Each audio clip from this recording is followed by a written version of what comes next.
In the context of the current strikes by Israel, what we noticed is the information mass media about the fact that there was likely coordination between Israel and British special services. Immediately after the Israeli strikes, they sheltered the Israeli aviation which participated in the strikes in their bases in Cyprus. We also noticed the statement made by Israel when they said that they warned about their attacks. They warned Germany, JCPOA participant, and Italy. It also came to the fore that our American colleagues also had information about the strikes. These Israeli strikes were also supported by the French, who clearly knew about them beforehand. And we will not be surprised here if the members of this group of like-minded states will start condemning Iran for their actions, which they undertook fully in line with Article 51 of the Charter. We are following very closely the current situation with the IAEA Secretariat. The life and health of its personnel has been threatened by the Israeli military adventure, and we expect that the Director General of the agency is going to provide us with objective assessment and analysis of developing situations, including from the viewpoint of radiological consequences. Madam President, the unprovoked attacks against the territory of sovereign Iran, the targeted strikes on the peaceful nuclear facilities cannot be justified in any way. The international community cannot and should not stand idly by when such a provocation presents itself, and tolerating such actions is a sure way to large-scale war and a serious threat to global security. We're convinced that the Security Council has to provide an unequivocal legal and political assessment of what's been done by Israel, and also call for an immediate halt to any kind of pressure by force and for a rejection of practice of unilateral military steps. We need to support any and all diplomatic efforts aimed at de-escalation and the return to negotiations. Let me underscore yet once again that settling issues having to do with the Iranian nuclear program is only possible if a peaceful political and diplomatic pathway is followed. No forceful resolution can be either legitimate nor viable here. By the way, let me say that the United States themselves have stated this repeatedly when they explained their readiness to continue with negotiations. Russia remains committed to strengthening international law, abiding by the UN Charter, and finding solutions which exclude further sliding of the region towards a new destructive war. And we are ready to work with all those who will advocate diplomacy and who will be looking for peaceful means to resolve differences. I thank you. I thank the representative of the Russian Federation for his statement, and I give the floor now to the representative of Algeria. Thank you, Madam President. First of all, I wish to extend my appreciation to you for your prompt response in convening this urgent meeting, which underscores the gravity of the situation before us. I thank USG Di Carlo and Director General Grossi for their insightful briefing. From the outset of the mandate of Algeria on this Council, we have consistently warned against the growing danger of a broad regional conflagration fueled by a spiral of illegal acts and multiple provocations of Israel. The events of today sadly confirm the validity of those warnings. We are now faced again with the serious and deliberate act of aggression. The Israeli army have launched coordinated strikes on the territory of Iran, targeting both military and civilian infrastructure. These actions are not only unprovoked and unjustifiable. They constitute a flagrant violation of international law, a violation of the Charter of the United Nations. As clearly articulated in Article 2, Paragraph 4 of the Charter, all members shall refrain in their international relations from the threat of or use of force against the territorial integrity or political independence of any state, or in any other manner and consistent with the purposes of the United Nations. The logic of unilateral force, of so-called preemptive strikes outside any legal mandate cannot be normalized and cannot be tolerated within this Council. Once again, these attacks prove that the only thing that preemptive action could prevent is peace, So the justifications presented by Israeli officials are unacceptable. They are flawed, especially since they come from a UN member that continues to operate outside the framework of the Non-Proliferation Treaty, that is not fully under the IAEA nuclear safeguards regime, and which has persistently refused to join the negotiation process related to the establishment of a zone free of nuclear weapons and other weapons of mass destruction in the Middle East. In its communique published this morning, the IAEA recalls the numerous General Conference resolutions on the topic of military attacks against nuclear facilities, providing that any armed attacks, I quote, any armed attack and a threat against nuclear facility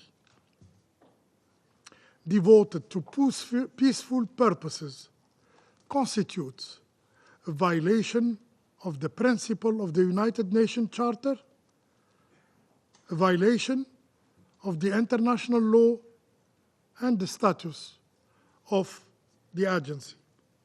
Furthermore, the IAEA has consistently underlined that armed attacks on nuclear facilities could result on radioactive releases with grave consequences within and beyond the boundaries of the state which has been attacked. Colleagues, let us overlook the timing. Let us not overlook the timing. These attacks occurred precisely as Iran and the United States, with the facilitation of Oman, are engaged in indirect negotiation regarding Iran's nuclear program. A sixth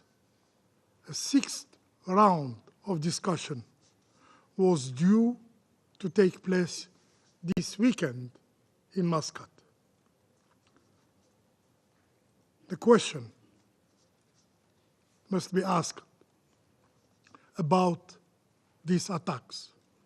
Why now? Madam President, the use of force without Security Council authorization, absent a legitimate claim of self-defense under Article 51 of the UN Charter undermines the very foundation of the international legal order that this body, the Security Council, was created to uphold.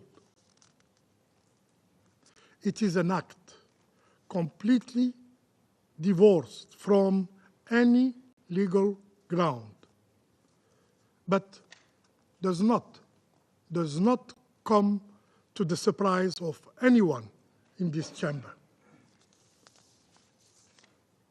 Yes, the Israeli acts like if international law does not exist,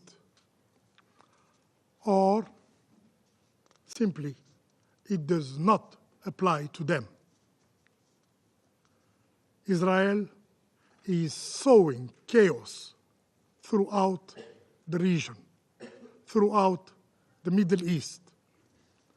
Its conduct is unworthy of a member of the United Nations.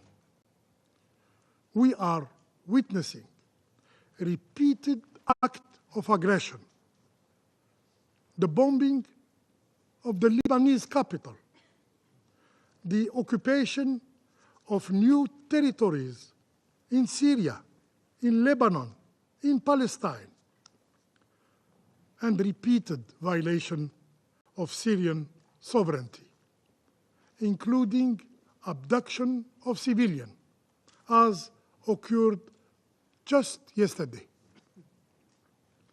In Gaza, Israel is using starvation as a method of warfare, in clear violation of international humanitarian law. A genocide is unfolding before our eyes, before your eyes. This is the behavior of a rogue state, and yet some still wonder why the Middle East remains so dangerously unstable. Madam President, the international community cannot allow a precedent to take hold whereby Israel acts as a judge and a jury, launching unilateral attacks in violation of established legal norms. Such course of action would erode the credibility of the Security Council and diminish the authority of the United Nations Charter itself. We must reaffirm clearly and collectively that the principles enshrined in the Charter are not optional. They are binding obligations. The prohibition of the use of force and the respect of sovereignty of member states are the pillars upon which our international system is built. We further reiterate that right must prevail over might.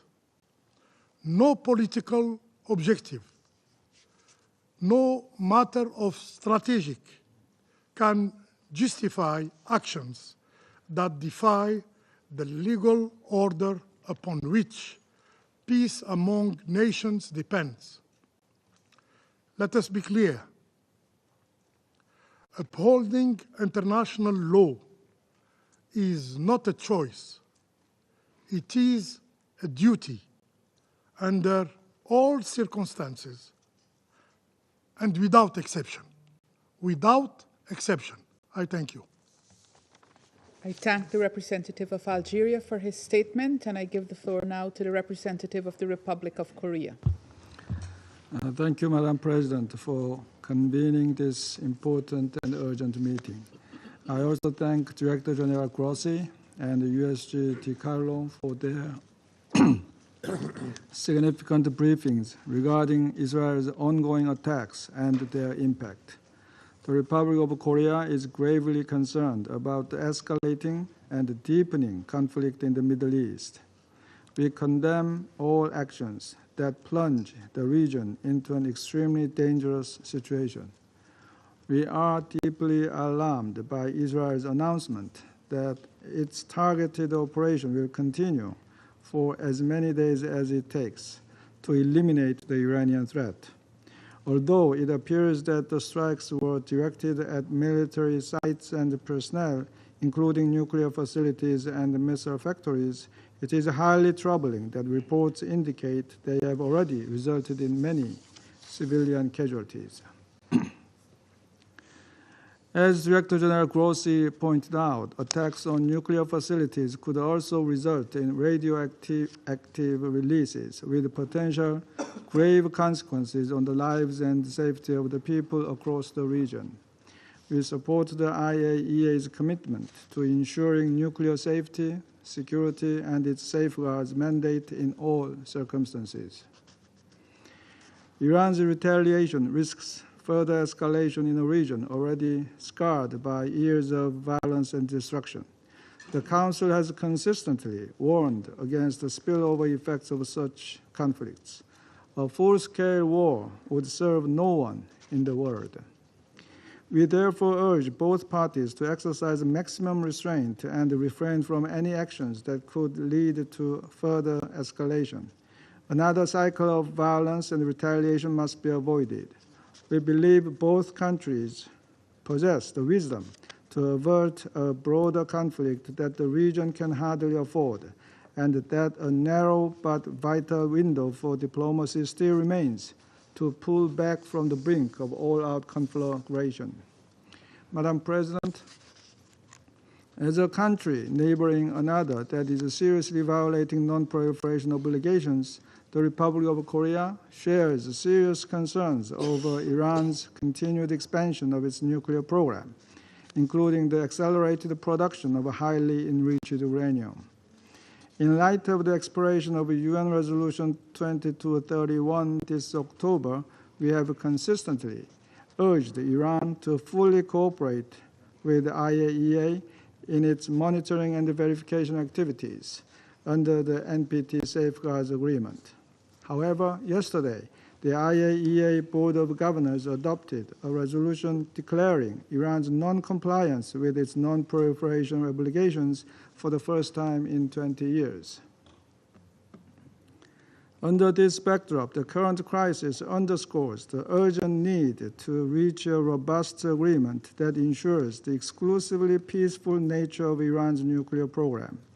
Without such a resolution, a vicious cycle of armed attack and retaliation may persist, driving the region into even deeper turmoil and instability. We once again call for immediate de-escalation and a renewed push toward a diplomatic solution. The Republic of Korea firmly opposes any steps that further inflame tensions in the region. Pursuing a military solution may produce short-term visible effect, but in the mid to long term, they will only further deepen and entrench the instability and insecurity in the Middle East. We urge all parties to exercise the utmost restraint and urgently return to diplomacy. Thank you, Madam President. I thank the representative of the Republic of Korea for his statement, and I give the floor now to the representative of Somalia. Thank you, Madam President. At the outset, allow me to express my gratitude for swiftly convening this important meeting today. I also would like to thank USG DiCarlo and Director Gross for their comprehensive briefing on the grave developments unfolding in the Middle East. Madam President, Somalia is gravely concerned by the escalating confrontation between the Islamic Republic of Iran and Israel, especially in the light of recent reports regarding Israeli airstrikes on Iran and Iran's subsequent actions. These developments represent a dangerous turning point with serious implications not only for the two countries involved, but for the entire region and the world. We are gravely concerned by the airstrikes against Iran and call for full respect of its sovereignty, territorial integrity in accordance with the UN Charter and international law. The use of force against a sovereign nation, regardless of the justification, risks undermining the foundational principles of international law and further destabilizing global peace and security. While we recognize the right to self-defense enshrined in Article 51 of the United Nations Charter, we call for restraint and de-escalation of the situation. The spillover effects are no longer hypothetical, and their consequences are already painfully clear, threatening to deepen existing crises and endanger countless lives in the Middle East. Madam President, at this critical juncture, my delegation calls for diplomacy, restraint, and meaningful dialogue to resolve the conflict. We urge both parties to refrain from further escalation and to prioritize peaceful engagement, wisdom, and stewardship. The international community must work collectively to de-escalate tensions and facilitate conditions for a durable peace. The Security Council has a clear mandate to uphold international peace and security. We call on all members to act with unity and resolve to support an immediate cessation of hostilities and return to dialogue and diplomacy.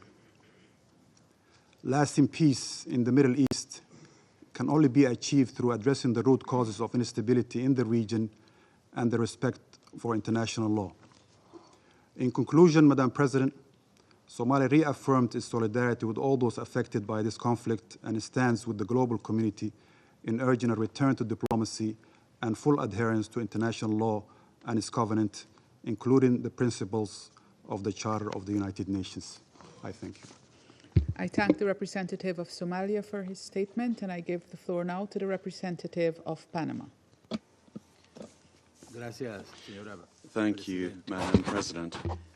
We would like to express our thanks to Undersecretary General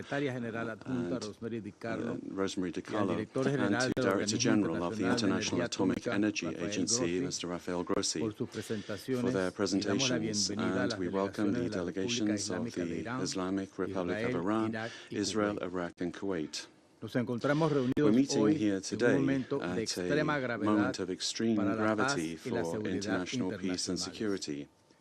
El galardonado escritor colombiano Gabriel García Márquez formuló como título de una de sus obras una genial, ya clásica expresión cuando calificó una situación previsible como crónica de una muerte anunciada. Resulta aplicable a esta circunstancia. Los hechos ocurridos anoche difícilmente debieron sorprendernos. Really are hardly surprising, but they do represent a new and troubling link in a chain of tension that threatens regional and global stability.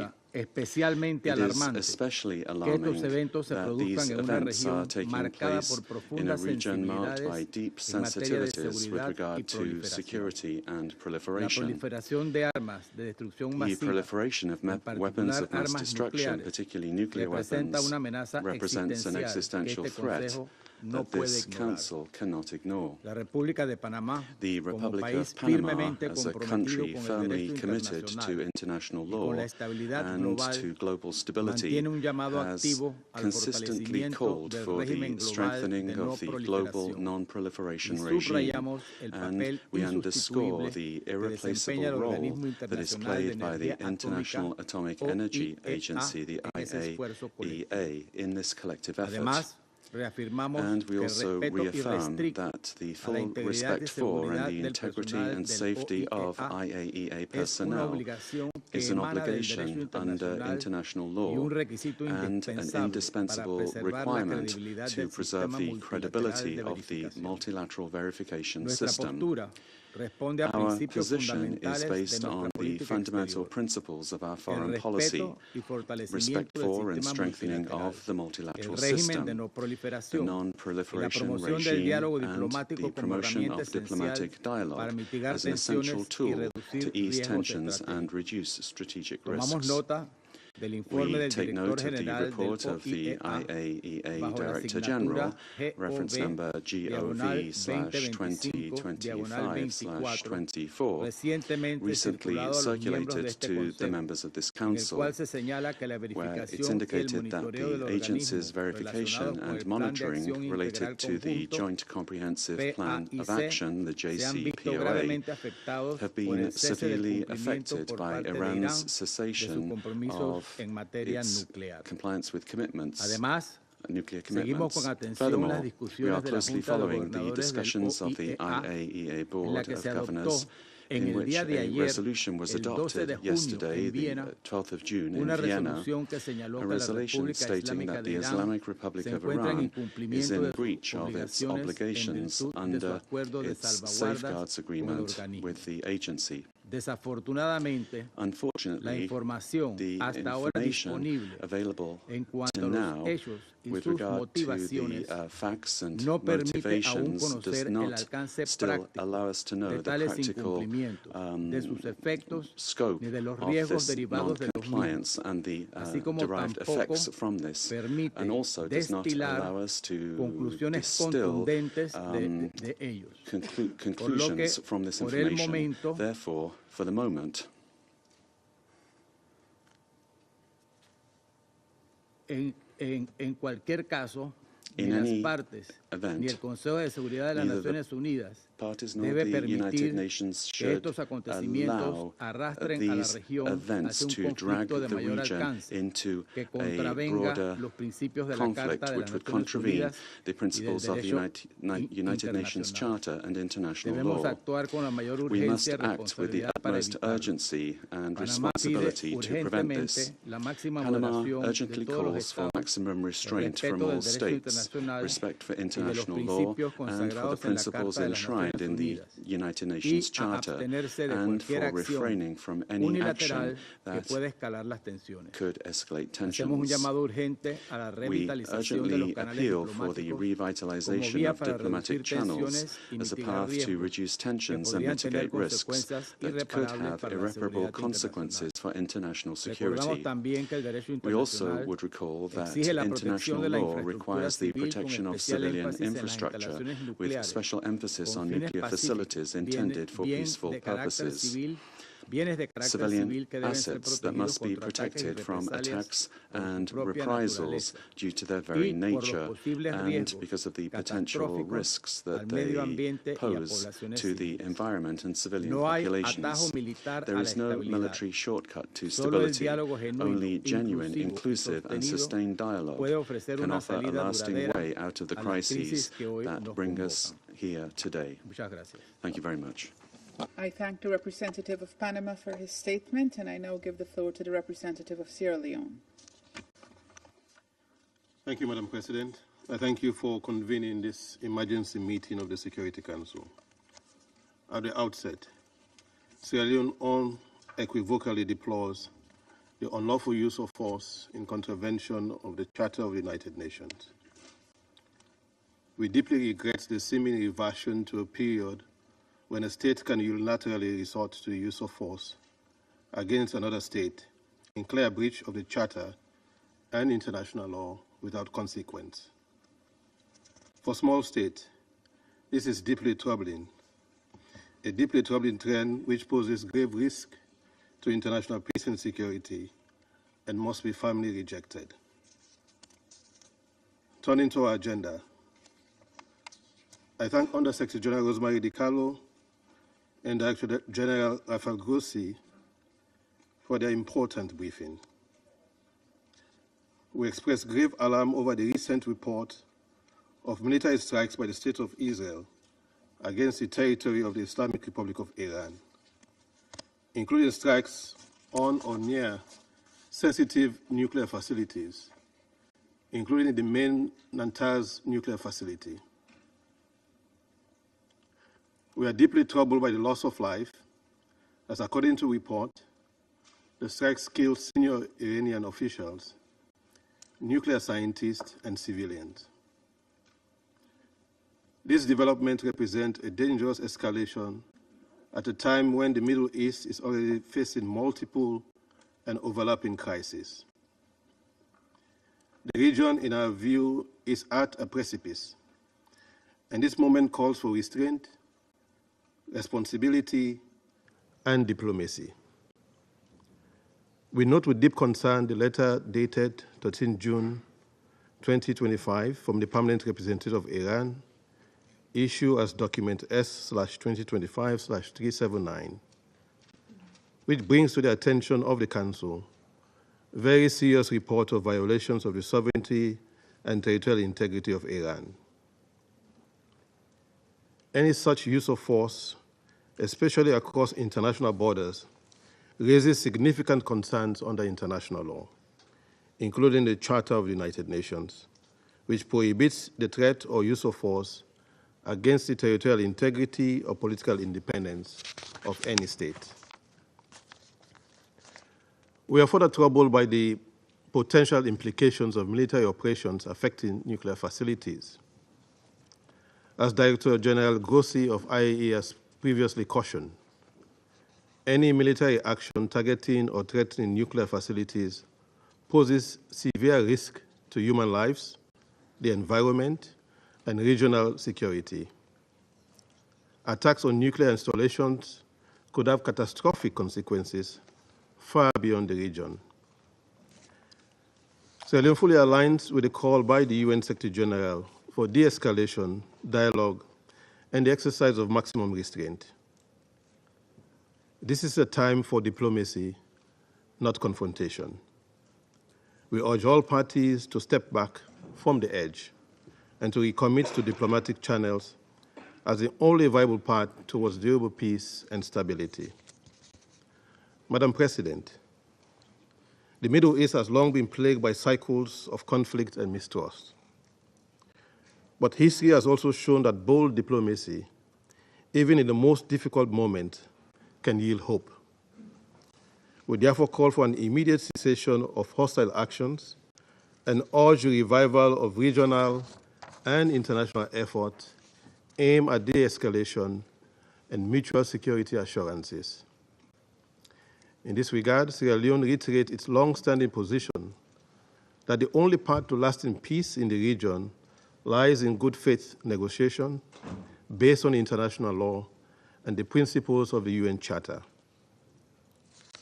We reaffirm the sovereignty and territorial integrity of all states in the region and underscore the need to avoid provocations and retaliatory measures that may trigger wider regional conflagration. We also express our support for the important work of the IAEA in monitoring nuclear programs and ensuring peaceful use of nuclear energy. The independence and impartiality of the agency must be respected by all member states. In this critical time, full cooperation with the IAEA is essential to prevent further erosion of trust and to safeguard against nuclear proliferation. The international community cannot afford to allow further escalation. The cost in human life, environmental degradation, economic disruption, and regional instability will be incalculable. This is a moment of truth for this Council to assert its collective responsibility in upholding peace and security. Therefore, we call on global leaders and states with influence to emphasize the need for non-military approaches at this time and to promote dialogue, particularly through the IAEA, as the international technical institution entrusted with overseeing the peaceful use of nuclear energy. We reaffirm the Security Council's responsibility to promote de-escalation and preserve international peace and security through peaceful and lawful means. We call on all members of the Council to work constructively towards a consensus response that reaffirms our shared commitment to the principles of the UN Charter, especially the peaceful resolution of dispute. In closing, Madam President, Sierra Leone urges all concerned parties to take a step back, to de-escalate, and to return to the table of dialogue. The world is watching, and history will judge the choices to be made in this defining moment. Finally, on the broader question of peace in the Middle East, Sierra Leone expresses its regret over the announcement of the postponement of the planned high-level conference on Palestine and the two-state solution as a result of the recent strikes. We hope that the conference will be reconvened at the earliest opportunity and as a crucial step towards advancing a just and lasting peace. I thank you. I thank the representative of Sierra Leone for his statement, and I give the floor now to the representative of China. President, I thank you for convening this emergency open meeting and for the briefings by Director General Grossi and Under-Secretary General Early this morning, Israel launched large-scale attacks on multiple targets in Iran, causing damage to Iran's nuclear facilities and casualties. The Israeli side said that Israeli military operations would last for several days. China condemns Israel's actions that violate Iran's sovereignty, security, and territorial integrity, opposes the intensification of tensions and expansion of conflicts, and is deeply concerned about the potential grave consequences of Israeli operations.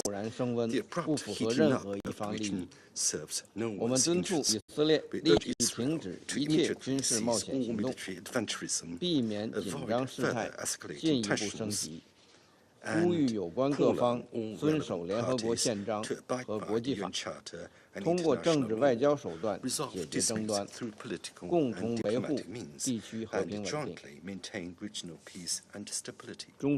China is seriously concerned about the negative impact of the current developments on the diplomatic negotiations on Iranian nuclear issue. China has always been committed to peacefully resolving the Iranian nuclear issue through dialogue and negotiation. We oppose the use of force and illegal unilateral sanctions and oppose armed attacks on peaceful nuclear facilities.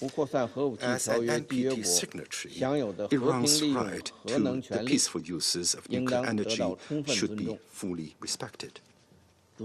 President, for some time now, conflicts in the Middle East have dragged on, and the regional situation has remained highly tense. Gaza has been subjected to prolonged attacks and blockades, with over 2 million people trapped in an unprecedented humanitarian disaster. The international community should work together to promote a ceasefire in Gaza, de-escalate the regional situation, and effectively curb the spread of conflict.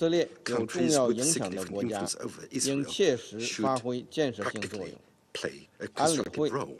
The Security Council should make full use of all the means conferred to it by the Charter to ensure the implementation of its relevant resolutions and play its due role in maintaining regional peace and security. I thank you, President. I thank the representative of China for his statement, and I give the floor now to the representative of Denmark. Thank you, Madam President. And let me also thank Under-Secretary General Dicarlo and Director General Grossi for your briefings. Colleagues, we meet at a critical moment for regional and international peace and security. As we speak, the situation in the Middle East is once again at the top of our agenda. The risk of escalation and regional destabilization is deeply worrying and something that requires our greatest attention. It is now time for all actors to show utmost restraint, to prioritize the safety and well-being of their people, to choose dialogue over confrontation. Madam President, Denmark's position is clear. Iran must never be allowed to acquire a nuclear weapon. For years, Iran has continued to undertake activities in blatant violation of the JCPOA. Its production and accumulation of highly enriched uranium had reached unprecedented levels. Its nuclear enrichment capability and its operations continue to expand. It is very disturbing that the IAEA is unable to provide assurances that the Iranian nuclear program is exclusively peaceful because Iran is not fulfilling its legally binding safeguards obligations. These activities constitute a threat to international peace and security and a threat to the global non-proliferation regime. Yesterday's IAEA resolution clearly demonstrated this dangerous course of action. Still, we strongly believe that diplomacy must prevail. We have supported the talks between Iran and the United States on the status of Iran's nuclear program. We strongly urge Iran to engage in this dialogue in good faith. Madam President, in this current climate, we stress the importance of avoiding serious consequences in terms of a nuclear accident, which would be nothing short of devastating. This is not true only for Iran, but far beyond its borders. We urge all parties to abide by their obligations under the UN Charter and international law, including avoiding any steps that could lead to a potential radioactive release. Let me also use this occasion to express our full support for the IAEA and its verification and monitoring of Iran's nuclear program and its reporting. The involvement of the IAEA remains essential. Madam President, in closing, let me reiterate the urgency of de-escalation at this moment. For a region already grappling with too much crisis and conflict, a cycle of retaliation would only worsen the situation and risk plunging the Middle East further into conflict. This must be avoided. We call for a recommitment to diplomacy over discord, for the courage to reduce tensions, to step back from this dangerous brink. Denmark stands ready to support any and all efforts to this end, to find a lasting solution to the Iranian nuclear issue through a negotiated political solution. I thank you. I thank the representative of Denmark for her statement, and I now give the floor to the representative of Greece. Thank you, Madam President. I thank Under-Secretary General Di Carlo and Director General Grossi for the informative and timely briefings. Madam President, the situation in Iran and the Middle East is still unfolding. There is a dangerous moment, and any further military escalation in the Middle East and beyond should be avoided. We are particularly concerned at the escalation in the region while talks between Iran and the United States on Iran's nuclear program were underway. Allow me to make two brief points. First, we call on both sides to immediately de-escalate, show maximum restraint, and avoid retaliation. The international community must be immediately engaged to prevent a regional conflagration using all available diplomatic and dialogue channels. We are closely monitoring the situation and reiterate our strong commitment to regional security. Greece has repeatedly expressed its strong concern over the Iranian nuclear program and stressed that Iran must never be allowed to acquire a nuclear weapon. In this context, we reaffirm Israel's right to protect itself and to assure its security. At the same time, we strongly believe that lasting security can only be achieved through diplomacy and in a negotiated deal. A diplomatic resolution of the crisis is now urgent for the sake of the region's stability and global security. We stand ready to support, both bilaterally and through international organizations, all diplomatic efforts and prioritize a return to talks on Iran's nuclear program held by the United States. Second, we reiterate the need to respect international law and international humanitarian law. It is essential to uphold the UN Charter as regards the use of force, as well as the integrity of the global non-proliferation regime. We recall the obligation of UN member states to act in accordance with the UN Charter and international law. It is also of the utmost importance to ensure that civilians do not find themselves in the crossfire, especially given the nuclear aspect of the evolving crisis. As our foreign minister has recently stated in this chamber, and I quote, "The protection of civilians is not optional. It is a legal obligation under international humanitarian law and a moral imperative we cannot afford to neglect." We call upon all parties to respect international humanitarian law in all circumstances, and we call upon all member states to use their influence to ensure all parties respect for it, unquote. Madam President, in closing, let me repeat in the strongest possible terms that now more than ever, a diplomatic resolution is the only option. It is our only hope for peace and security in the region and beyond. I thank you. I thank the representative of Greece for his statement, and I give the floor now to the representative of Pakistan. Thank you, Madam President. We would like to also join colleagues in thanking Director General Grossi and Under-Secretary General Di Carlo for their briefings. Madam President, Pakistan strongly condemns unjustified and illegitimate aggression by Israel against the Islamic Republic of Iran. Pakistan stands in resolute solidarity with the brotherly people of Iran. we offer our sympathies and condolences on the loss of life and damages due to these heinous attacks. The Israeli military strikes violate the sovereignty and territorial integrity of Iran and clearly contravene the UN Charter and fundamental principles of international law. We unequivocally denounce these blatant provocations, which constitute a grave danger and a serious threat to the peace, security, and stability of the entire region and beyond, with serious implications. Iran has the right to self-defense under Article 51 of the UN Charter. Madam President, these attacks follow a dangerous pattern of Israeli irresponsible conduct marked by ongoing military operations in Gaza and repeated cross-border strikes in Syria, Lebanon, and Yemen, demonstrating a consistent and deliberate disregard for international norms. Israel's actions in the Middle East reflect a continuing pattern of unilateral militarism in flagrant violation of Article 2.4 of the UN Charter and represent acts of aggression as defined under General Assembly Resolution 3314 of 1974. Israel's serial breaches of sovereignty normalize impunity, erode the authority of the United Nations, and gravely undermine the international order. Such blatant aggression and contempt for international law has already had devastating consequences. In Gaza, tens of thousands of civilians have been killed as a result of Israeli military onslaught, and a humanitarian catastrophe has unfolded under an illegal blockade that has in fact been there for over 15 years. In Syria, Yemen, and Lebanon, Israeli airstrikes have repeatedly targeted sovereign territory, undermining regional stability and exacerbating tensions.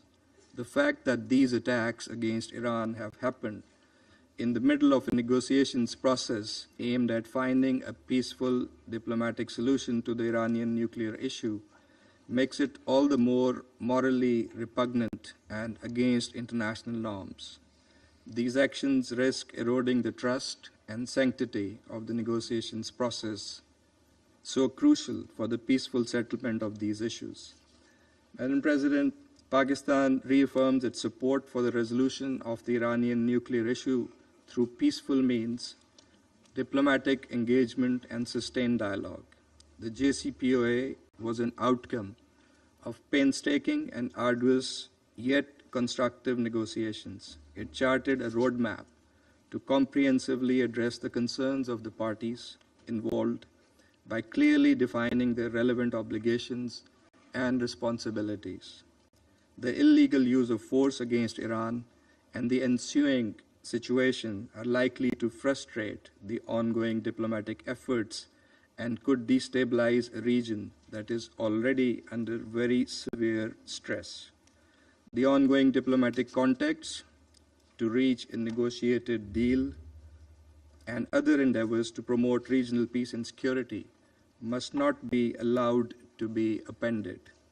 It is highly regrettable that these attacks have happened when the IAEA was continuing its verification activities in Iran. Such actions threaten the IAEA's technical work, which should be supported and not disrupted. Israel has violated international law, IAEA statute, and several IAEA resolutions by attacking the IAEA safeguarded facilities.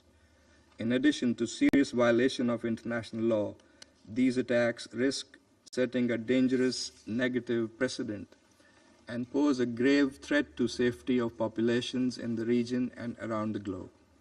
Pakistan, as an immediate neighbor of Iran, is therefore seriously concerned. Security Council Resolution 487 strongly affirmed such attacks as a clear violation of the UN Charter, the norms of international conduct, and a serious threat to the entire IAEA safeguard regime. We call on all parties, Madam President, to fulfill their respective obligations and responsibilities and avoid escalation. Even in these testing times, diplomatic engagement and dialogue must be prioritized. Clearly, the international community is in favor of peace and stability in the region. In a few days, next week, the international community, the UN membership, was to come together to express its will to chart the path for the Palestinian state as part of the two-state solution that would usher in the long-awaited, just, and durable peace in the Middle East. Israel's reckless and irresponsible behavior cannot be allowed to jeopardize the efforts for peace, endanger the stability of the entire region, and risk wider escalation, thereby threatening global peace and security. The Security Council bears primary responsibility to maintain international peace and security and to stop this aggression immediately. It must hold the aggressor accountable for its actions. This Council must deny Israel the free hand and the impunity with which it continues to operate in defiance of international law and international opinion. It is also our collective responsibility to reject any notions by anyone, anywhere, that seek to distort, misuse, and abuse the right of self-defense in violation of international law and the UN Charter. Finally, this Council must collectively muster the courage to take positions and adopt decisions that are in full conformity with the Charter of the United Nations. In accordance with its responsibility, the Council should encourage, support, and prioritize dialogue and diplomacy to advance peaceful resolution of conflicts. That is the only viable path forward, as many around the table have also echoed in their comments.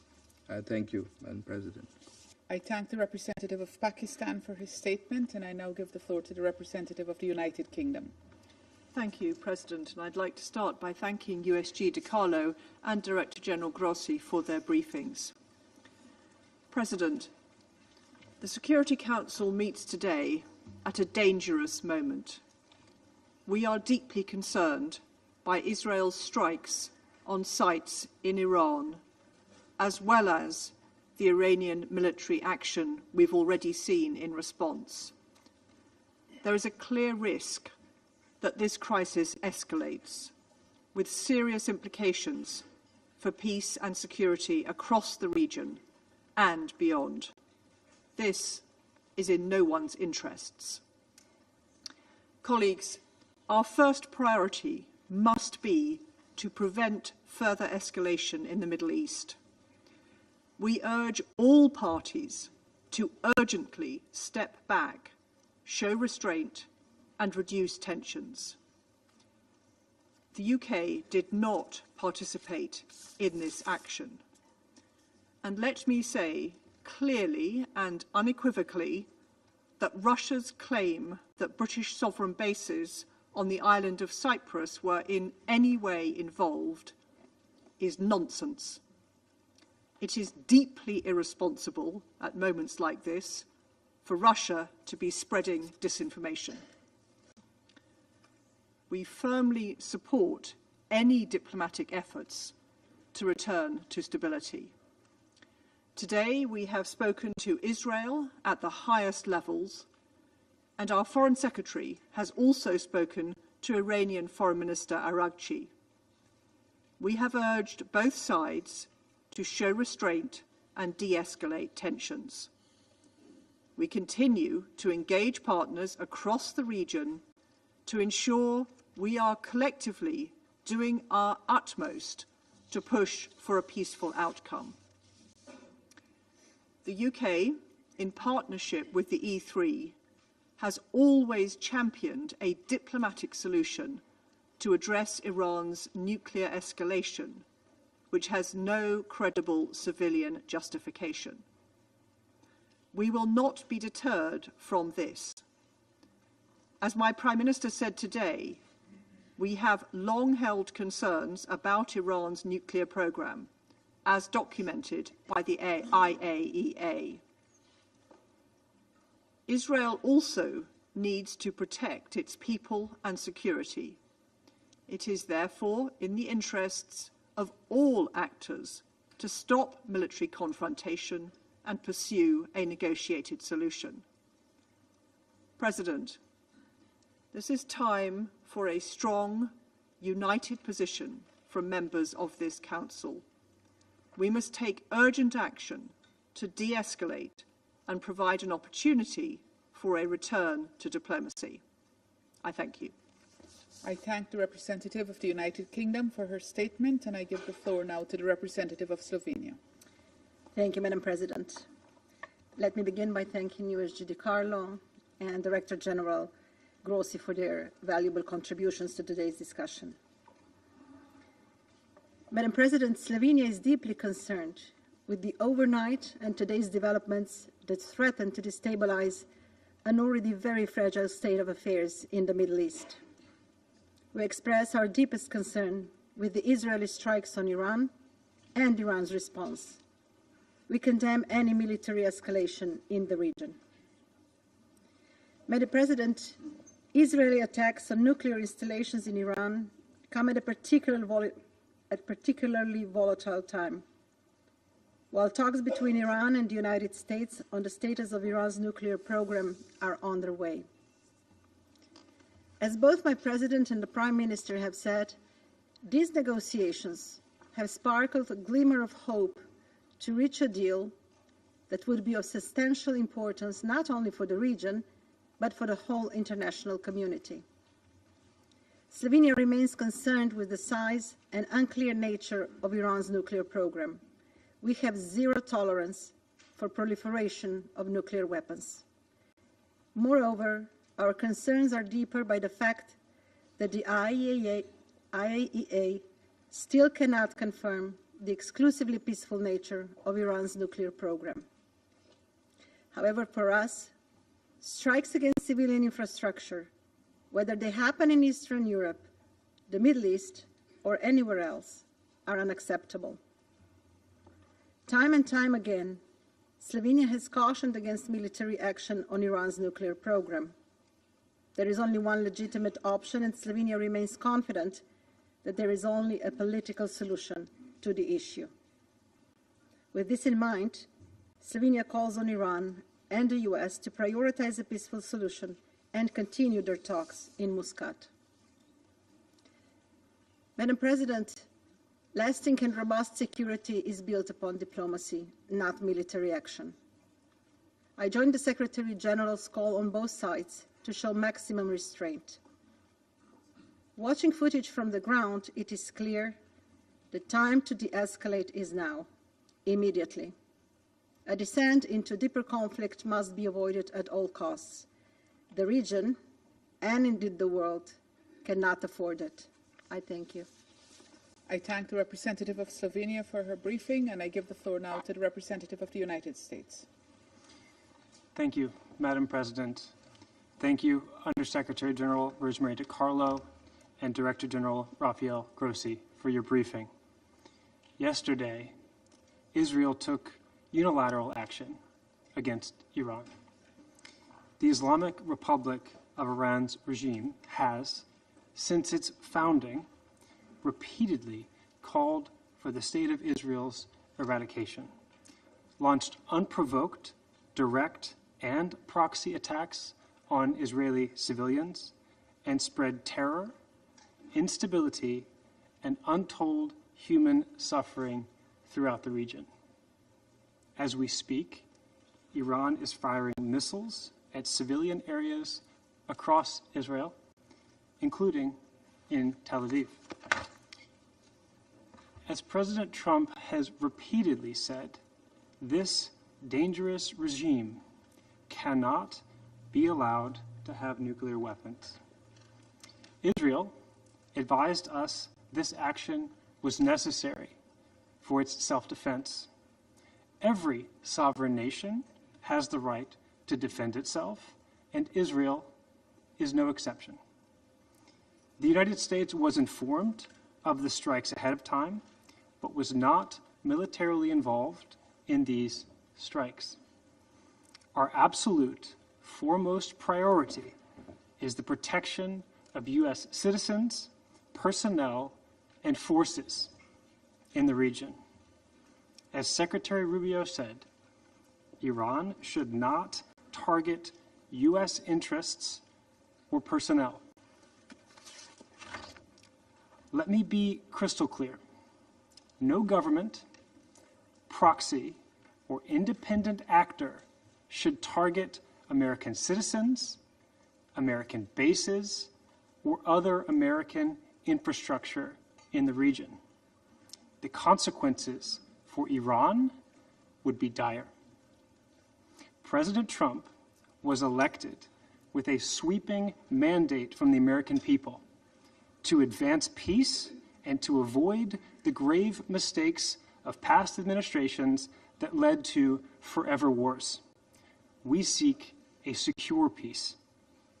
As President Trump said, the violence should come to an end, and Iran should make a deal so that there is, quote, no more death, no more destruction, close quote.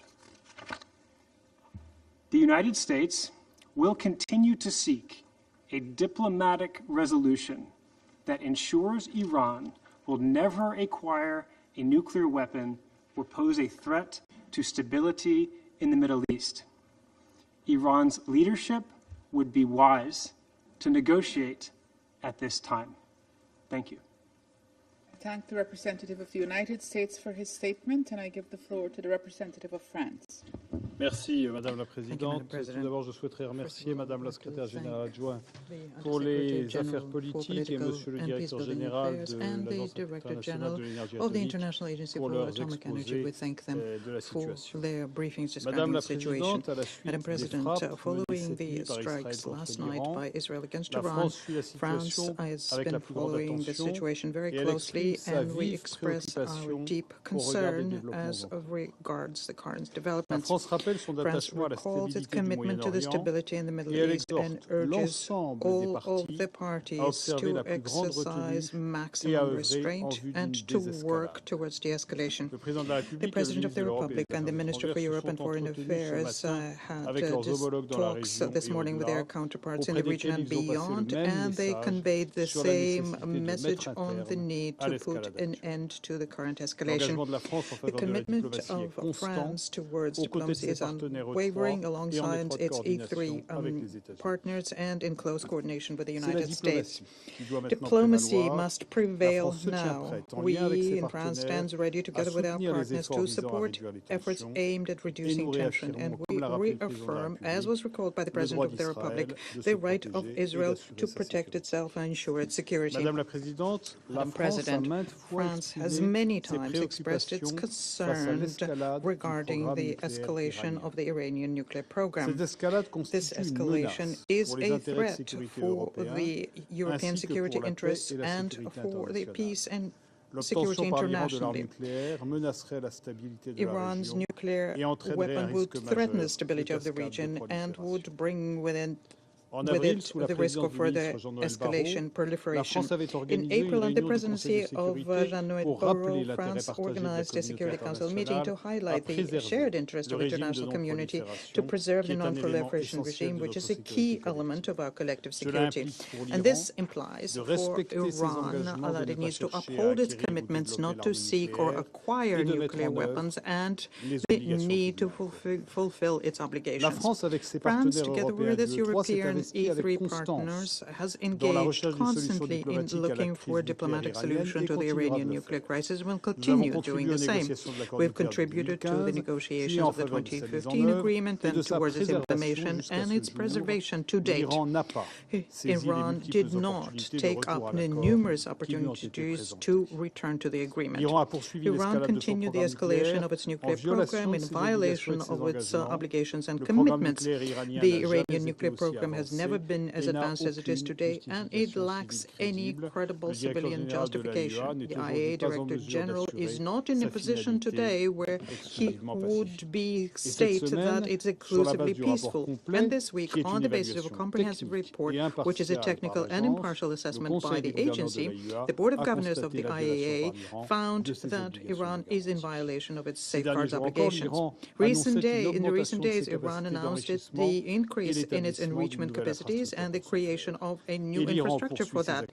And it continues its ballistic missile activities, which destabilize the region and can reach not just the region, but also European territory. It transfers drones and missiles to Russia for its war of aggression against Ukraine. France, together with partners, supports a diplomatic, credible, and lasting solution so as to address the legitimate concerns of the international community regarding the Iranian nuclear program.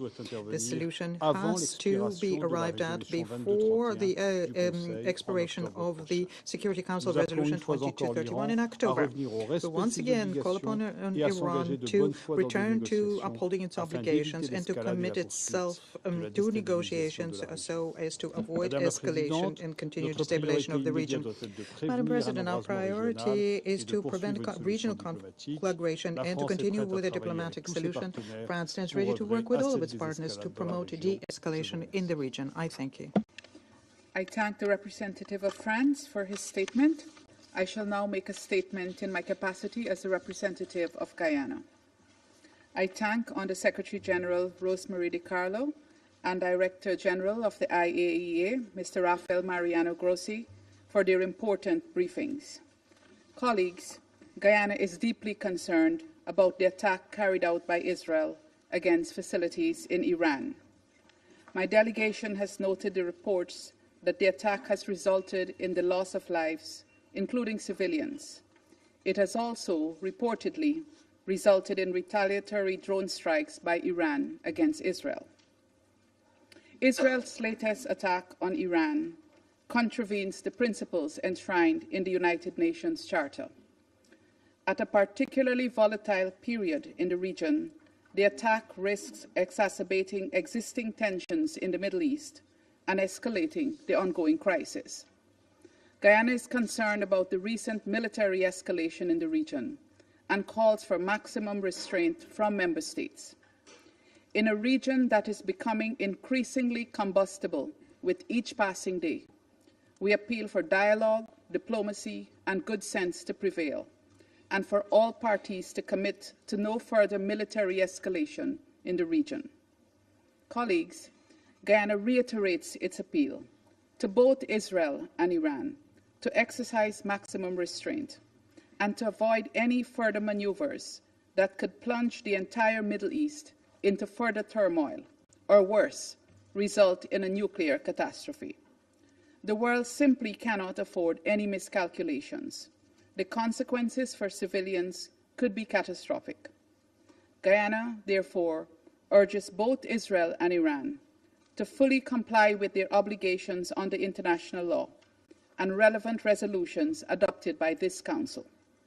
We further call on the two parties to uphold the principles of respect for sovereignty and territorial integrity, to adhere fully to international law and the United Nations Charter, and to settle their differences peacefully.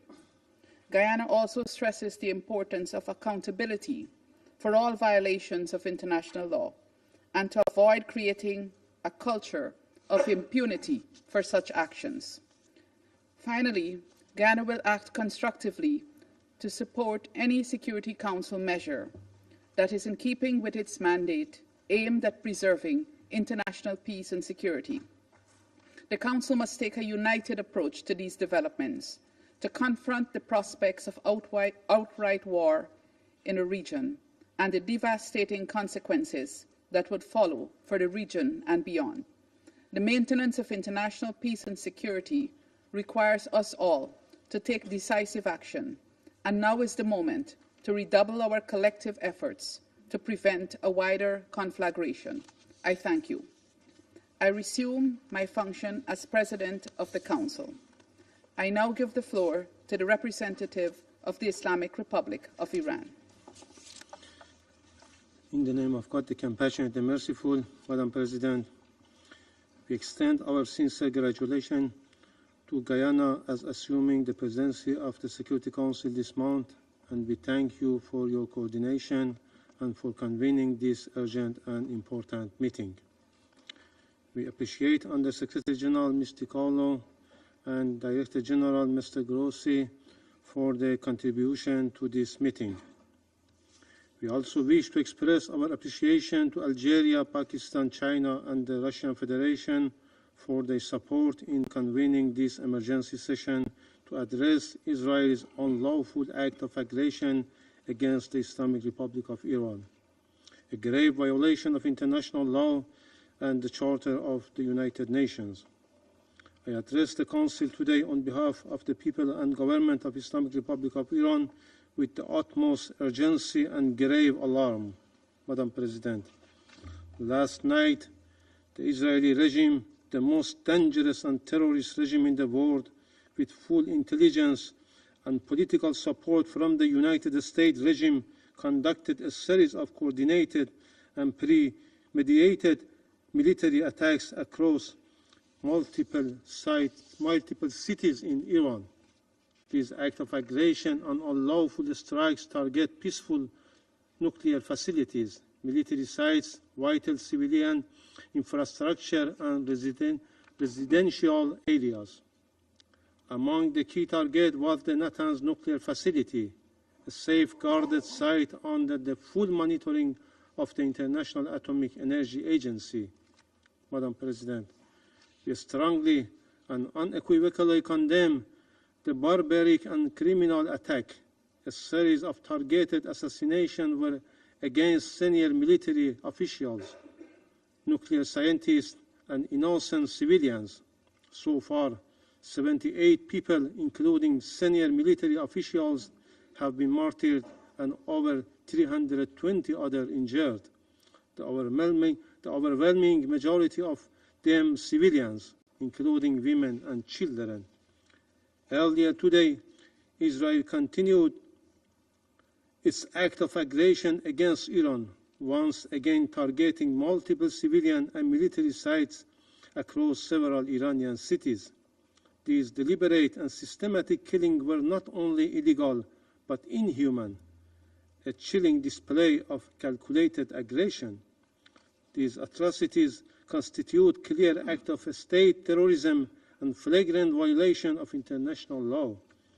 Madam President, the inaction of the United Nations, the Security Council, and the IAEA, despite repeated and documented warning by Islamic Republic of Iran regarding Israeli threats against its nuclear sites, have seriously undermined the credibility and authority. Their silence in the face of repeated Israeli provocation has emboldened this rogue regime to escalate its violation and cross every red line. Let us be clear. This reckless attack on safeguarded nuclear facilities defied not only the fundamental principles of international law, but also basic common conscience. Any damage to these facilities risks catastrophic radiological consequences that would not be confined to Iran, but could spread across the region and beyond. Only a regime devoid of humanity and responsibility would endanger millions of lives in pursuit of its destructive ambitions. These actions stand in direct violation of numerous legal instruments, including the IAEA Statute, the Treaty of Non-Proliferation of Nuclear Weapons, the Geneva Convention, and multiple Security Council and IAEA General Conference resolutions, all of which prohibit attacks or threats against nuclear facilities under safeguards.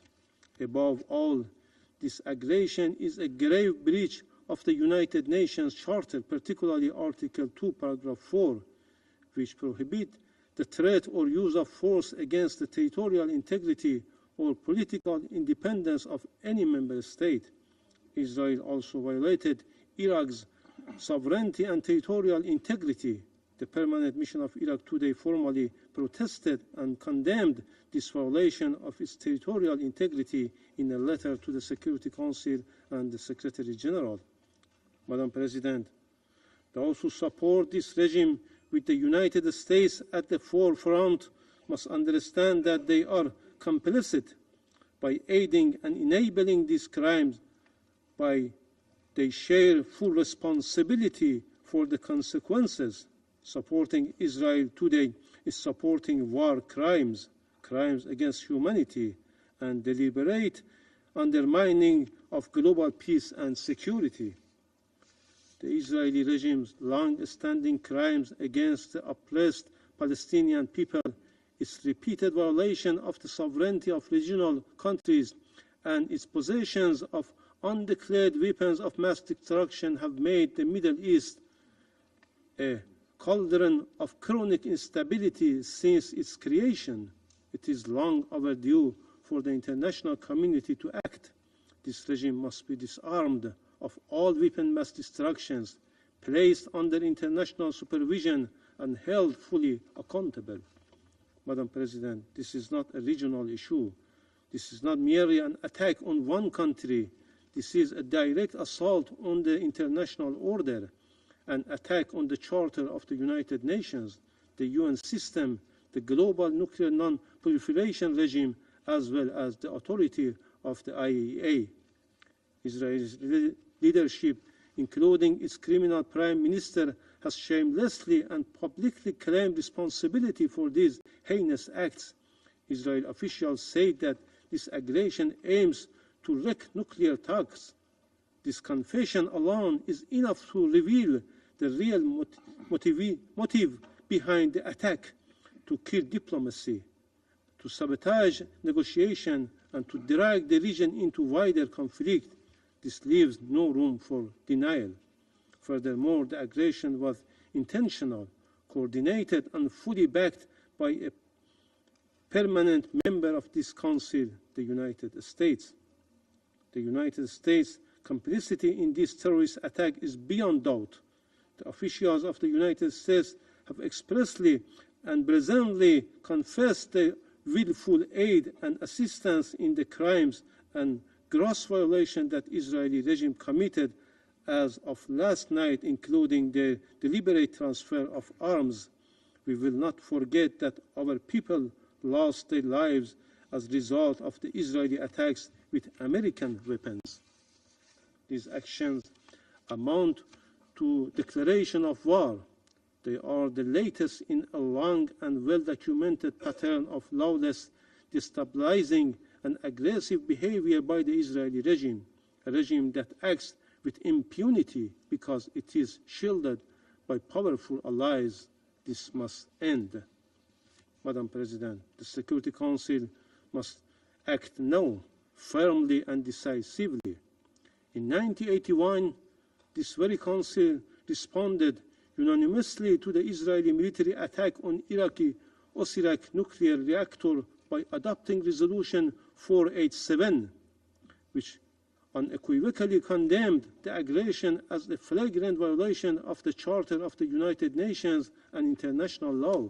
The Council also called on this criminal regime to refrain from any such acts or threats in the future. Had the Council enforced that resolution and held Israel accountable at that time, this regime would not have been emboldened to continue this unlawful behavior with impunity. The current aggression is a direct consequence of decades of inaction and double standards. Madam President, the Islamic Republic of Iran reaffirms its inherent right to self-defense as enshrined in Article 51 of the UN Charter. Iran will respond decisively and proportionately to these acts of aggression at a time, in a place, and by means of its choosing. This is not a threat. This is the natural, legal, and necessary consequence of an unprovoked military attack. Iran's response will be firm, lawful, and essential to restore deterrence, defend our sovereignty, and uphold the principles of international law. No aggressor can be allowed to act with impunity. Madam President, we have requested this emergency meeting because we expect this Council to fulfill its Charter mandate. The Security Council must condemn in the strongest possible term Israeli unlawful aggression. It must take immediate, concrete measures to hold the Israeli regime accountable and to prevent the further corrosion of international peace and security. Anything less would signal to collapse of the international system and invite chaos. Let me conclude with a simple and undeniable truth. Israel attacked Iran. Israel violated international law and the UN Charter, and Israel must be held accountable. The Security Council must act now and stop this act of aggression immediately. Silence is complicity in this crime. I thank you. Thank the representative of the Islamic Republic of Iran for his statement, and I give the floor to the representative of Israel. Madam President, first I would like to thank USG DiCarlo and Director General Grossi. Madam President, Israel has acted to prevent its destruction, and the world now stands at a crossroad between denial and clarity. This is not only a defining moment for Israel, it is a defining moment for the global security order and for the credibility of the international system. As we speak, hundreds of ballistic missiles with conventional payloads are striking Israel's cities, neighborhoods, communities. They are striking population centers, not military bases, not Air Force bases, cities. Dozens are injured, 2 of them in a critical condition, and we are still following the news. Now take a moment and imagine if today that radical regime had nuclear warheads for those missiles.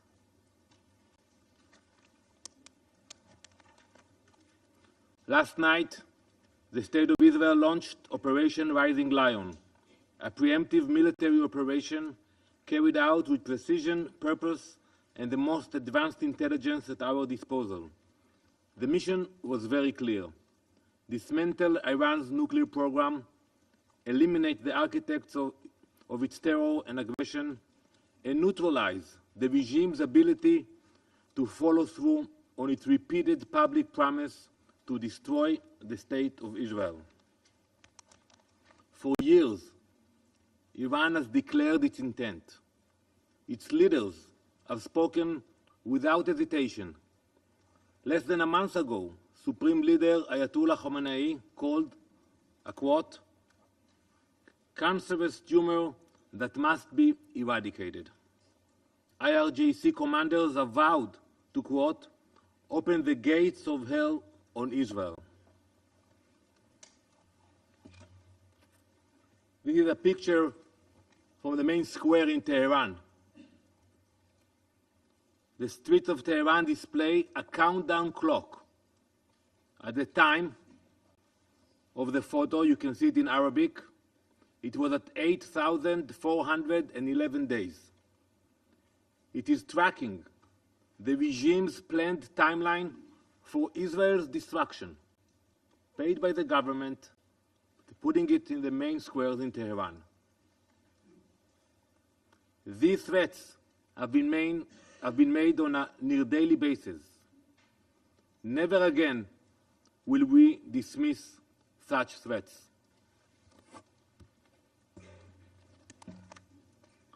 For too long, the world convinced itself that these were just words, that genocidal slogans and threats to erase us could be ignored or rationalized. But Israel has never had that luxury. We know our enemies. We know their ideology. And when a regime builds ballistic missiles, enriches uranium to near weapons grade, and openly declares its intent to destroy us, We believe them. We take them at their word. And we take action before it is too late. Colleagues, Israel did not act recklessly. We waited. We waited while Iran enriched uranium to 60%, a level with no civilian justification, and a level that brings the regime within days of a nuclear breakout. We waited while the IAEA reported that Iran had obstructed inspectors, destroyed monitoring equipment, and accelerated its covert special development program. We waited while Iran developed trigger mechanisms, detonation systems, and plans for warheads. We waited while its leadership actively recruited more nuclear scientists. We waited while Iran constructed a ballistic missile industry so large and sophisticated, and we can expose it now, that it was intended to challenge even the US and Russia in ballistic missile capabilities. They cannot deny it. We waited for diplomacy to work. We gave the international community time. We watched negotiations stretched on as Iran made forced concessions or refused the most fundamental conditions. All the while, Iran continued to build toward the unthinkable. Last night, the wait ended. Our operation targeted 3 layers of the threat. First, we eliminated the central figures of Iran's military and nuclear command. This included Mohammad Hussein Bagheri, chief of the armed forces, Hussein Salami, commander of the IRGC terror organization, and Ghulam Ali Rashid, commander of emergency command. These men directed Iran's conventional military forces and terror forces. They coordinated the terror network that has plagued our region for decades. Think how many meetings you had here about the proxies of Iran in Yemen, in Lebanon, in Syria, in Gaza. Second, we struck Iran's military infrastructure, specifically the surface-to-surface missile array. Israeli Air Force fighter jets, guided by precise intelligence, completed a series of strikes against the Iranian regime's missile capabilities. Dozens of launchers, missile storage facilities, and additional military sites were destroyed. Late last year, Iran launched wave after wave of ballistic missiles at our cities. They deliberately targeted civilians. The destruction of these missile systems is a moral imperative. These are weapons with the capacity to reach thousands of kilometers. Leaving them in the hands of a radical regime, one that openly dreamed of wiping our nation off the map, was not an option. We will not hesitate. We will not relent. And we will not allow a genocidal regime to endanger our people. Third, we struck the core of the nuclear program, the underground enrichment facilities at Natanz. This facility was operating at a military-grade capacity. Intelligence confirmed that within days, Iran could have produced enough material for multiple bombs. We targeted the heart of that effort. Madam President, this operation was carried out because the alternative was unthinkable. How long did the world expect us to wait? How long? Let's speak about it. Until they assembled the bomb? Until they mounted it on a Shahab missile? Until it was en route to Tel Aviv or Jerusalem? like the more than 100 missiles that they sent an hour ago? How long should we wait? And if anyone in this chamber still believes Iran would never use such a weapon, I invite you to remember October 7. On that day, we saw what Iran's proxy Hamas was capable of. And then in Gaza, they did it with Kalashnikovs, with grenades. They butchered families, they burned children alive, they mutilated women. Imagine what the head of the snake would do with a nuclear warhead.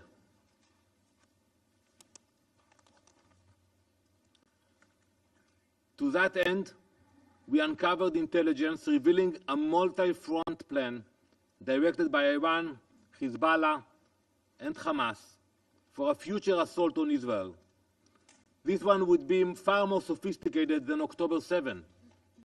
It envisioned mass missile launches, first from Iran, then from Lebanon, Syria, Iraq, and Yemen, followed by coordinated infiltrations of our borders.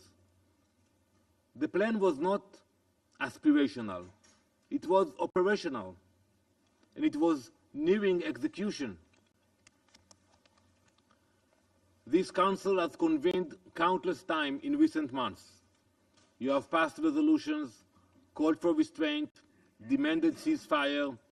You met in emergency sessions when Hamas was under threat.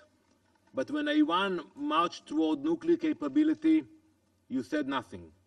When they crossed line after line, you drew none of your own. So we acted. We acted to ensure our people alive. We acted so that Jewish children in Jerusalem will not wake up to the sound of air raid sirens triggered by a nuclear launch. We acted so that Iranian missiles will not carry radioactive payloads into civilian neighborhoods. We acted because history has taught us that silence is complicity and hesitation is fatal.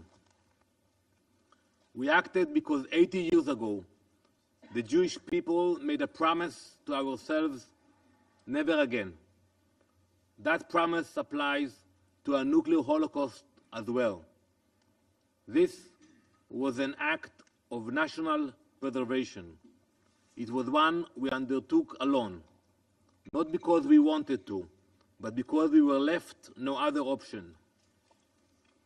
We now turn to this Council, not for permission, but for recognition. Recognition that Israel did what the world should have done. Recognition that the Iranian regime violated every obligation they ever undertook. Recognition that Israel had the undeniable right and duty to defend its people from extermination. We urge the Council to condemn Iran's nuclear violations. We urge the Council to finally acknowledge the existential threat Iran poses to the world. We urge the Council to join us in our commitment to prevent their genocidal dreams from becoming a reality. But we also expect something even more basic: moral clarity. Stop equating aggressors with defenders. Stop treating a genocidal regime and a democracy under siege as two sides of the same coin. The Iranian regime was preparing for war. This war would have stretched across the Middle East, to Europe, to Asia, to the Americas. It would have been against the international order. We acted to prevent a threat that would endanger not only Israel, but the entire world.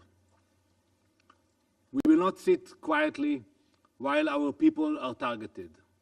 Not again, not ever. Empty words will not stop Iran. Israel will. We did not wait for the bomb to fall, and we will never allow that day to come. Thank you. I thank the representative of Israel for his statement, and I give the floor now to the representative of Iraq. Thank you very much, Madam President, for responding وأشكر السيد وكيل الأمين العام للأمم المتحدة والسيد مدير عام USG and the Director General of the IAEA for their briefings.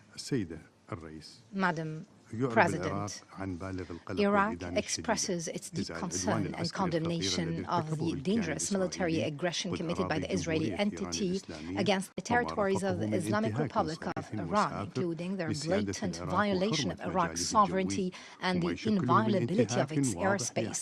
This constitutes a flagrant breach of the provisions of international law and the UN Charter.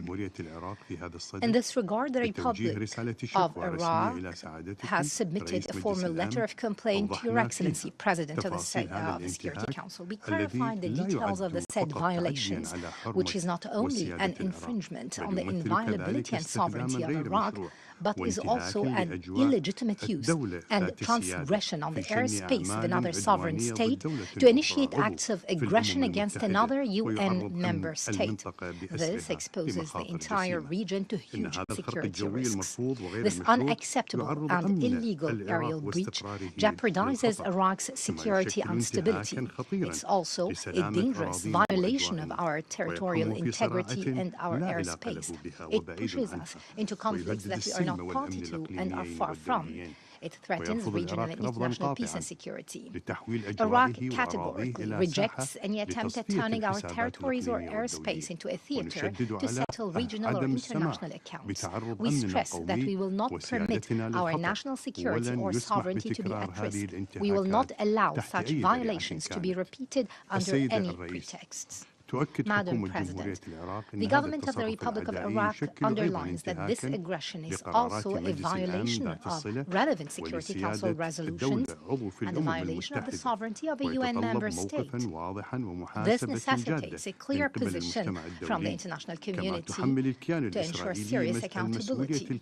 The Israeli entity is fully responsible for this escalation and for the repercussions of this violation of the security of Iraq and that of the entire region. Accordingly, the government of Iraq calls on the Council to first condemn this flagrant violation of Iraqi sovereignty and considering it a clear breach of the principles of the UN Charter and the rules of international law. Second, hold the Israeli entity fully responsible legally and politically for these acts of aggression. Third, take the necessary measures to stop these violations and prevent their repetition as they put Iraq's security and stability at risk. Madam President, this aggression highlights once again the need for the Security Council to shoulder its responsibility and maintain international peace and security. It must take a clear position vis-à-vis such repeated violations by the Israeli entity, whether against the Palestinian people or against a neighboring country in the region, all with impunity in a way that threatens the credibility of international law at large. It will only exacerbate tension and instability in the region, which might lead to grave consequences. In conclusion, Madam President, the Republic of Iraq reiterates that it is fully committed to the principles of good neighborliness, non-interference in the internal affairs of other countries, and respect of international law. We reserve our right to take any necessary measures to protect our national security and sovereignty in line with the Charter and the rules of international law. Iraq calls on this august Council to guarantee respect of state sovereignty and independence pursuant to the principles and purposes of the United Nations. Thank you, Madam President. I thank the representative of Iraq for his statement, and I give the floor to the representative of Kuwait. In the name of God, most compassionate, most merciful, thank you, Madam President. Distinguished members of the Council, at the outset, allow me to thank Madam De Carlo and Mr. Grossi for their two valuable briefings. We address you today on behalf of the member states of the Gulf Cooperation Council, namely the United Arab Emirates, the Kingdom of Bahrain, the Kingdom of Saudi Arabia, the State of Qatar, the Sultanate of Oman, and my country, the State of Kuwait. The GCC condemns the attacks by Israel since early this morning against the Islamic Republic of Iran and its attacks against Iranian territory. We express our concern towards this serious escalation that warns of serious and dire consequences for the regional security and stability.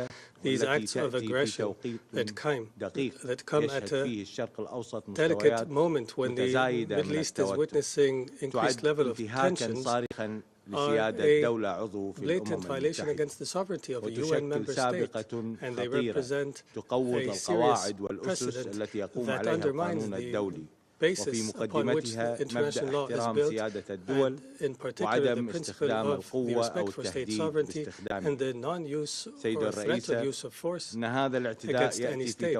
Madam President, the timing of this attack is very sensitive when international efforts were intensifying to resume nuclear negotiations between Iran and the United States. This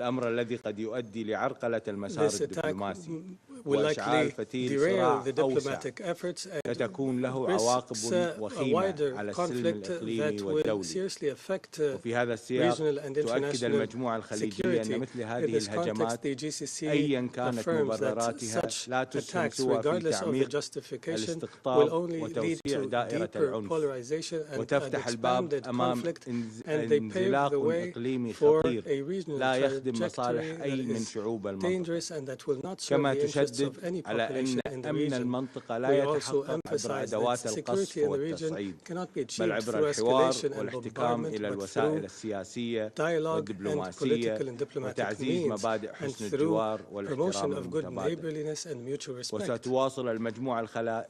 GCC group will continue the efforts aimed at de-escalation and to advance dialogue and diplomacy. We reiterate our commitment to working with the concerned parties for the sake of peaceful and lasting resolutions that guarantee peace and security in the region. We also call in this context for the greatest degree of restraint and wisdom and to avoid an expanded conflict. وأن يتحمل المجتمع الدولي ومجلس الأمن على وجه الخصوص مسؤولياتهما في وقف هذه الانتهاكات. في الختام تؤكد المجموعة الخليجية التزامها الثابت بدعم أمن واستقرار المنطقة ورفضها القاطع لأي انتهاك لسيادة الدول تحت أي ذريعة كانت، وتشدد على أهمية تجنب الانزلاق نحو مواجهات مفتوحة لا تخدم سوى قوى الفوضى والتطرف. شكرا سيد Thank you, Madam President. I thank the representative of Kuwait for his statement. There are no more names inscribed on the list of speakers. I now invite council members to informal consultations to continue our discussion on the subject. The meeting is adjourned.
under the agenda item Threats to International Peace and Security.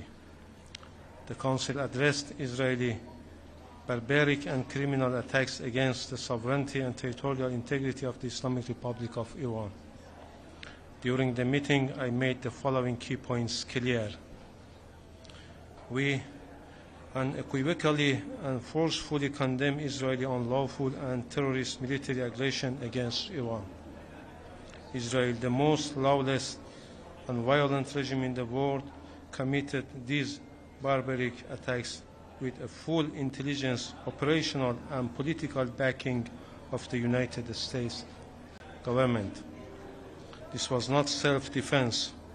It was a premeditated, unjustifiable act of aggression. The targets include peaceful nuclear facilities under the IAEA safeguards, military installations, civilian infrastructure, and residential areas. Iran has also been the victim of systematic assassination of senior officials, scientists, and civilians.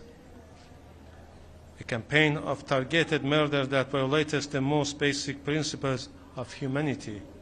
So far, 78 Iranians have been killed and more than 320 injured, the vast majority of them civilians, including women and children.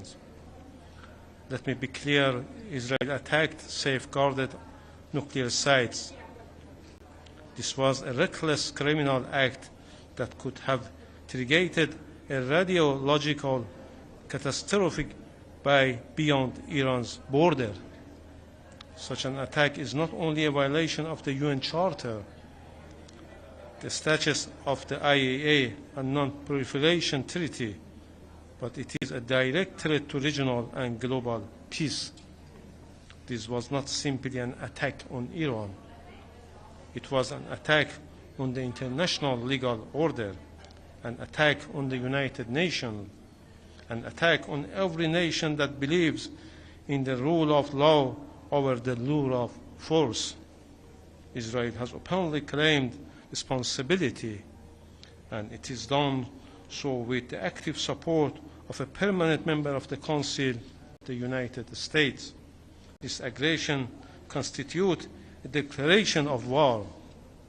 Let me be clear, Iran will exercise its inherent right to self-defense under Article 51 of the Charter. Our response will be lawful, proportionate, and determined, and it will come at a time of our choosing.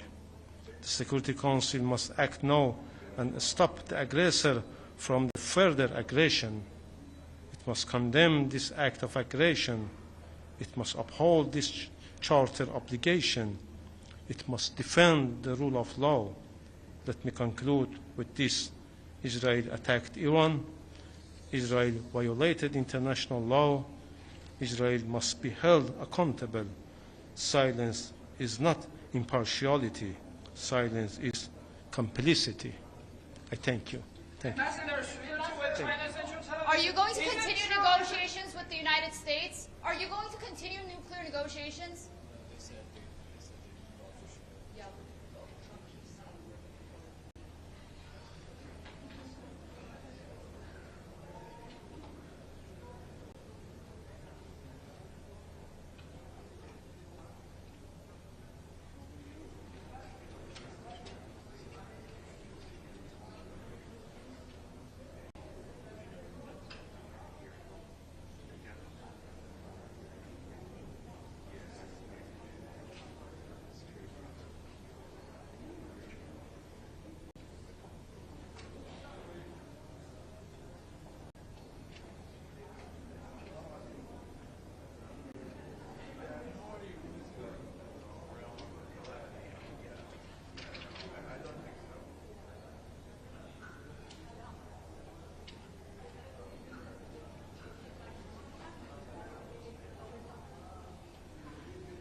Danny, yes, sir.